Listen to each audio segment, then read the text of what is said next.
Hi friends, Maran வீரா சீரியல்லேருந்து சூப்பரான ஒரு episode வந்திருக்கு. நம்ம அதை பற்றி தான் இந்த வீடியோக்குள்ளே பார்க்க போகிறோம். வாங்க நம்ம வீடியோக்குள்ளே போகலாம். மாறனை தான் காட்டுறாங்க. மாறன் வந்து படுத்து நல்லா தூங்கிட்டு இருக்கவும் கதவு தட்டுற சத்தம் கேட்குது.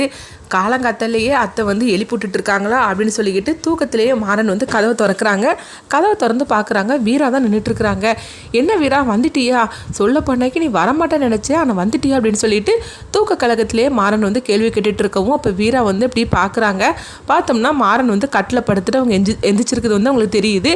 உடனே வந்து மாறன் சொல்கிறாங்க, என்ன வீரா நான் கட்டில் படுத்து தூங்கிட்டானான்னு சொல்லி பார்த்துட்டு இருக்கிறியா? என்ன இருந்தாலும் நீ வரதுக்கு முன்னாடி இது என்னுடைய ரூமு, இது என்னுடைய கட்டில் தானே, அதனால தான் நீ இல்லை நான் கட்டில் படுத்து நல்லா தூங்கிட்டேன் அப்படிங்கிறாங்க. உடனே வந்து வீரா வந்து சொல்கிறாங்க, சரி நீ சீக்கிரமாக கிளம்பி என் கூட வா அப்படிங்கவும், எங்கே வீரா நம்ம எங்கே போகிறோம் அப்படிங்கிறாங்க. அதை பற்றிலாம் நீ கேட்கக்கூடாது, நான் சொல்ல மாதிரிக்கு நீ வந்து கிளம்பிட்டு சீக்கிரம் வா அப்படிங்கவும், இவன் எங்கே நம்மளை கூப்பிடுதானே தெரியலையே, சரி நம்ம கிளம்புறோம் அப்படின்னு சொல்லிட்டு மாறனும் கிளம்பிட்டு கீழே இறங்கி வராங்க. இங்கே பார்த்தோம்னா வள்ளியை தான் காட்டுறாங்க. வள்ளி வந்து பூஜையெல்லாம் பண்ணிட்டு சாமி கும்பிட்டுட்டு அவங்க திரும்பி பார்க்குறாங்க. அப்போ வீராவும் மாறனும் வந்து மாடியிலேருந்து கீழே இறங்கி வந்துட்டு இருக்கிறாங்க. இவன் என்னது நேற்றைக்கு கோவிச்சுக்கிட்டு அம்மா வீட்டுக்கு போனா இப்போ என்ன புருஷன் கூட சேர்ந்தாப்புல வந்துட்டு இருக்காளே, ஓஹோ இதுதான் புருஷன் பொண்டாட்டி சண்டைன்னு சொல்கிறதோ, அவங்க வந்து சண்டை போட்டாக்கி உடனே சேர்ந்துருவாங்க போலுக்கு, நம்மளுக்கு என்ன தெரியும், ஆனால் இவங்க சண்டையிலாம் நம்ம தலையிடக்கூடாது போலுக்கு அப்படின்னு சொல்லிட்டு வள்ளி நினைக்கிறாங்க. என்ன வீரா நீ எப்போ வந்த அப்படின்னு சொல்லி கேட்கும்போது, நான் இப்போ தான் வந்தேன் அப்படிங்கிறாங்க. சரி 2 பேரும் சாப்பிட வாங்க அப்படிங்கவும், இல்லை நாங்கள் ஒரு இடத்துக்கு போகிறோம் அப்படின்னு சொல்லிட்டு 2 பேருமே கிளம்புறாங்க. அப்போ மாறன்ட்ட வந்து வள்ளி கேட்குறாங்க, எங்கே மாறா போகிற அப்படிங்கும்போது, எனக்கே தெரியலத்த, அவள் கூப்பிட்டா நான் போகிறேன், எங்கே போகிறேன்னு எனக்கே தெரியல அப்படிங்கிறாங்க. அப்போ வள்ளி திரும்பவும் கேட்குறாங்க, நான் வந்து சொல்கிறேன் அப்படின்னு சொல்லிட்டு வீராவும் மாறனும் பார்த்தோம்னா நேராக பைக்கில் ஏறி வந்துட்டு இருக்கிறாங்க. அப்போ பைக்கில் போகும்போது மாறன் கேட்குறாங்க, வீரா சொல்லு வீரா, என்னை எங்கே தான் நீ கூட்டிகிட்டு போகிற, என்ன எனக்கு ஏதாவது ட்ரீட் ஏதாவது தரப்போறியோ அப்படிங்கும்போது, டேய் நீ சும்மா வாய் முடிட்டு வரமாட்டியே அப்படிங்கும்போது, நீ எங்கன்னு சொல்ல, நீ எங்கன்னு சொல்லாமல் சர்ப்ரைஸாக அவள் சொல்லிட்டு இருக்கிற, எனக்கு ஒரே குழப்பமாக இருக்குது அப்படிங்கும்போது, நீ வாய் முடிட்டு வரமாட்டியே அப்படின்னு வீரா வந்து சத்தம் போட்டுட்டு இருக்கிறாங்க. அடுத்து பார்த்தோம்னா லாயர் இருக்கிற அந்த இடத்துக்கு வந்துருந்தாங்க. இங்கே எதுக்காக நம்ம வந்திருக்கிறோம் அப்படிங்கும்போது, நீ பெசாம மாறி அப்படின்னு சொல்லிட்டு உள்ளே கூட்டிகிட்டு போகிறாங்க. போனதுமே வந்து வீராவும் அவங்க லாயரும் வந்து பேசிகிட்டு இருக்கிறாங்க. இவங்க 2 பேரும் என்ன பேசுகிறாங்க, எதுக்கு இவன் வந்து என்ன கூட்டிகிட்டு வந்தாலும் ஒன்றும் புரிய மாட்டுக்கு அப்படின்னு மாறன் வந்து அவங்க போய் நின்று பார்த்துட்டு இருக்கிறாங்க. அப்போ வந்து லாயர் வந்து அவங்க வீரா கிட்ட ஒரு டாக்குமெண்ட்டை கொடுக்குறாங்க. இது எல்லாத்துலேயும் அவரை சைன் போட்டு தர சொல்லுமா அப்படிங்கவும், உடனே வந்து வீராவும் மாறன் கிட்ட சொல்கிறாங்க, இதில் வந்து கையெழுத்து போட்டு கூட அப்படிங்கும்போது, கையெழுத்தா இது என்ன பேப்பரு, எதுக்கு நான் கையெழுத்து போடணும், ஒன்றுமே புரிய மாட்டுக்கு, இப்போ எதுக்காக எனக்கு கூட்டிகிட்டு வந்த, எதுவுமே சொல்லாமல் கையெழுத்து போடணும்னு சொல்கிறீ அப்படிங்கும்போது, உடனே வீரா சொல்கிறாங்க, நம்ம 2 பேரும் பிரிய போகிறோம், அதுக்கு டைவர்ஸ் வாங்குறதுக்காக தான் இந்த இதில் வந்து கையெழுத்து போட சொன்னேன் அப்படிங்கிறாங்க. இது கெட்டதுமே மாறன் அதிர்ச்சி அடைகிறாங்க. உடனே லாயர் கேட்குறாங்க, என்னம்மா அவர்கிட்ட நீ எந்த விஷயமும் சொல்லாமல் தான் கூட்டிகிட்டு வந்தே அப்படிங்கும்போது, அப்போ வீராவும் ஆமாம் அப்படிங்கிறாங்க. இப்படிலாம் சொன்னால் வேலைக்கு ஆகாது, சொல்ல போனாக்கி 2 பேரும் சம்மதத்தோடு நீங்கள் வந்து டைவர்ஸ் கேட்டால் மட்டும்தான் சீக்கிரமாக வாங்கி கொடுக்க முடியும்.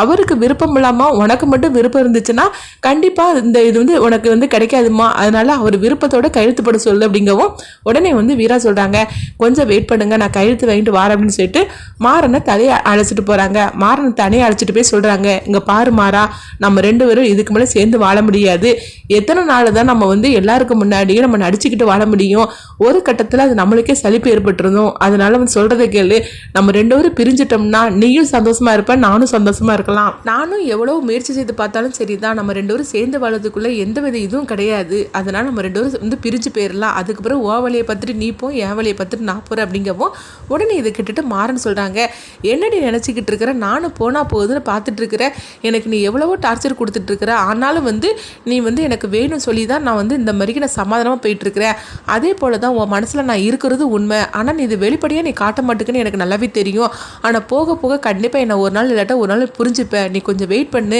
நீ எப்போ என்னை புரிஞ்சுக்கிட்டதையோ அப்போ நம்ம சேர்ந்து வாழலாம், அதுக்கு வரைக்கும் நான் வெயிட் பண்ணிட்டு இருக்கிறேன், அதனால நான் வந்து இதில் கையெழுத்துலாம் போட்டு தர முடியாது அப்படிங்கவும், உடனே வந்து வீரா வந்து கேட்டுகிட்டே இருக்கிறாங்க. அப்போ வந்து மாறன் கோவத்தோட பார்த்தோம்னா நேராக ஒரு பக்கத்தில் ஒரு டீ கடை இருக்குது, டீயை குடிச்சிட்டு இருக்கிறாங்க. இதை பார்த்துட்டு வீரா வந்து கொஞ்சம் கோவத்தோடு தான் இருந்துட்டு இருக்கிறாங்க. டீயை குடிச்சிட்டு மாறன் திரும்பவும் வராங்க. என்ன வா நம்ம வீட்டுக்கு கிளம்பலாம் அப்படிங்கும்போது, இல்லை இதில் நீ கையெழுத்து போட்டால் மட்டும்தான் நான் வருவேன் அப்படிங்கும்போது, உடனே மாறன் சொல்லியிருந்தாங்க, நீ என்ன சொன்னாலும் சரிதான், நான் வர நான் வந்து அதில் கையெழுத்து போட்டே தரமாட்டேன் அப்படின்ட்டு மாறன் அவங்க பாட்டுக்கு கோவிச்சுக்கிட்டு வீராவை அங்கேயே விட்டுட்டு அவங்க பைக் எடுத்துகிட்டு நேராக பார்த்தோம்னா அவங்க அம்மாவோட சமாதிக்கு வந்துருந்தாங்க. சமாதியில் வந்துட்டு அவங்க வந்து அழ ஆரம்பிச்சிருந்தாங்க. பாத்தியாம்மா அவள் என்னெல்லாம் பண்ணிட்டு இருக்கான்னு, அவள் எனக்கு எவ்வளவோ டார்ச்சர் கொடுத்தா, அது எல்லாத்தையும் நான் பொறுத்து தானே வாழ்ந்துக்கிட்டு இருக்கிறேன். எதுக்காக நான் அவன் மேலே அவ்வளோ பாசம் வச்சிருக்கிறேம்மா, அதே போல தான் என் மேலேயும் அவள் பாசம் வச்சிருக்கிறா. ஆனால் அதை வெளிக்காட்டிக்க மாட்டுக்கா. நான் அந்த தப்பு பண்ணிட்டேன்னு நினச்சிக்கனால தான் அவள் வந்து என் கூட வாழ விரும்பலை அப்படிங்கிறா. ஆனால் கண்டிப்பாக வந்து அவள் ஒரு நாள் என்னை புரிஞ்சுப்பா அப்படின்னு எனக்கு நம்பிக்கை இருக்குது. ஆனால் அவள் எதுக்காக மாற்றி மாற்றி இந்த மாதிரிலாம் பேசுகிறான்னு தான் எனக்கு ஒன்றுமே புரிய மாட்டேங்குது அப்படிங்கிறாங்க. ஆமாம், நான் உங்ககிட்ட சொல்லி என்ன பிரயோஜனம், நீ தான் அவளுக்கு சப்போர்ட் பண்ணக்கூடிய ஆளாச்சே, நீயும் அவளுக்காக தானே பேசுவ அப்படின்ட்டு அவங்க அம்மா மேலேயும் கோவத்தோடு அவங்க பேசிகிட்டு இருக்கிறாங்க மாறன். இங்கே பார்த்தோம்னா வீராவை தான் காட்டுறாங்க. வீரா வந்து அவங்க நேராக ராமச்சந்திரனோட வீட்டுக்கு தான் வந்துருந்தாங்க. அப்போ வந்து சாப்பிட்டுட்டு இருக்கவும் வள்ளி கேட்குறாங்க, என்ன வீரா நீங்கள் 2 பேரும் சேர்ந்து போனீங்க, ஆனால் நீ மட்டும் தான் வந்திருக்கிற, நல்ல மழை வர பெய்ஞ்சிட்டு இருக்குது, அவனை எங்கே போனான்னு தெரியல அப்படிங்கும்போது உடனே வீரா சொல்கிறாங்க, அதாவது என்ன போ சொல்லிட்டாரு, அவர் கடைக்கு போயிருப்பாரா இருக்கும் அப்படின்னு போய் சொல்லிட்டாங்க. சரி நீங்கள் 2 பேரும் காலையில் கிளம்பி போனீங்களே, எங்கே தான் போனீங்க அப்படிங்கவும் அதை வந்து வீரா சொல்லாமல் மறைச்சிருந்தாங்க. அப்போ வந்து திரும்பவும் வள்ளி கேட்குறாங்க, உங்களுக்குள்ள எதுவும் திரும்ப பிரிச்சிருயா, அவன் கோவிச்சுக்கிட்டு எங்கேயாவது போயிட்டானா சொல்லுமா அப்படிங்கும்போது அப்படிலாம் ஒன்றும் இல்லை, மழை பெய்துட்டு இருக்கலாம், எங்கேயாவது ஒதுங்கி நிற்பாரு, கொஞ்ச நேரத்தில் வந்துருவார் அப்படின்னு சொல்லிட்டு அவங்க வீரா பாட்டுக்கு சாப்பிட்டுட்டு அவங்க பாட்டுக்கு கிளம்பி போயிருந்தாங்க. ஆனாலும் வள்ளி வெளியிடன்னு பார்க்குறாங்க, நல்ல மழையாக இருக்குது, ஐயோ நல்ல மழை பெய்துட்டு இருக்கு, அவன் எங்கே போனால் என்ன ஆனானே தெரியலையே அப்படின்னு சொல்லிட்டு குழப்பத்தோடு இருந்துட்டு இருக்கிறாங்க. இதுக்கு மேலே நம்ம இங்கே இருக்க வேண்டாம், அவன் எங்கே போயிட்டான்னு சொல்லிட்டு நம்ம தேடலாம் அப்படின்னு சொல்லிட்டு வள்ளி பார்த்தோம்னா ஒரு ஆட்டோ பிடிச்சி மாறன் எங்கே இருக்கிறாருன்னு சொல்லிட்டு அவங்க தேடுறதுக்காக போயிருந்தாங்க. இங்கே மாறனை தான் காட்டுறாங்க. மாறன் வந்து அவங்க அம்மா சமாதியில் அப்படியே கீழே படுத்து கிடக்குறாங்க. இந்த மாதிரி தான் இந்த எபிசோட ரொம்பவே சோகமாக எடுத்துகிட்டு போகிறாங்கன்னு சொல்லலாம். அடுத்து என்ன நடக்குன்னு சொல்லி நம்மளும் வெயிட் பண்ணி பார்க்கலாம்.